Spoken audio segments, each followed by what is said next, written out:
Far from the noise of New York City, in a quiet upstate town called Appalachian, rain falls over a country estate. Expensive cars line the driveway. Inside, more than 50 mafia bosses sit around a long table. At the center of it all is a short, intense man with cold, measuring eyes. Vito Genovese, a man who never whispered unless he meant it and never smiled unless it served him. But tonight, something feels wrong. Through the windows, the flashes of police lights slice through the fog. Doors slam. Footsteps thunder. Agents swarm the property. Men panic. They leap from chairs, spill drinks, and scramble into the woods. But Genovese doesn't run.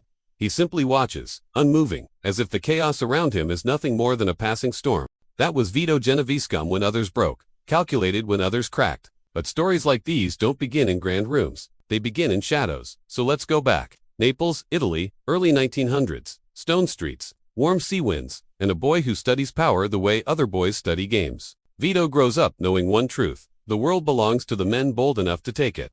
By 13, he boards a ship to America. The sea groans under the weight of lost dreams and new beginnings. But Vito doesn't dream. He plans. Every wave brings him closer to a city where ambition can make kings. New York's Little Italy is loud, crowded, unforgiving. But in the noise, Vito learns to listen. In the chaos, he learns to move quietly. And when the 1920s roar with money, liquor, and danger, he rises not by luck, but by knowing exactly who to trust and who to remove. He aligns with Lucky Luciano. He studies the street like a chessboard. Rivals vanish.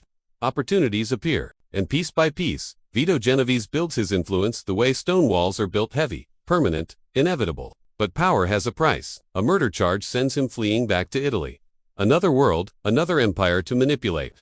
During the war, he moves between criminals, politicians, and soldiers, always surviving, always adapting, always 2 steps ahead. When he returns to New York years later, he comes back not as a fugitive but as a contender for the throne. Then comes the quiet coup, the fall of Frank Costello, the rise of Genovese, a new king, cold, steady, unshakable, until Appalachian exposes everything, until betrayal creeps in, until the very empire he built pulls away from him, brick by brick. In 1959, the ruthless boss is finally taken down, not by bullets, but by strategy. Others framed him. The government finished him. And in 1969, far from the spotlight he once commanded, Vito Genovese dies in a prison hospital room.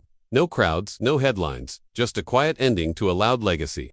Yet his name and his crime family live on. Some men rule with charm, some with fear. Vito ruled with the cold certainty of a man who believed he was born to command and was unafraid of the cost. If you enjoyed this story, hit that subscribe button and check out our playlist for more deep dives into history's most fascinating figures. Thanks for watching.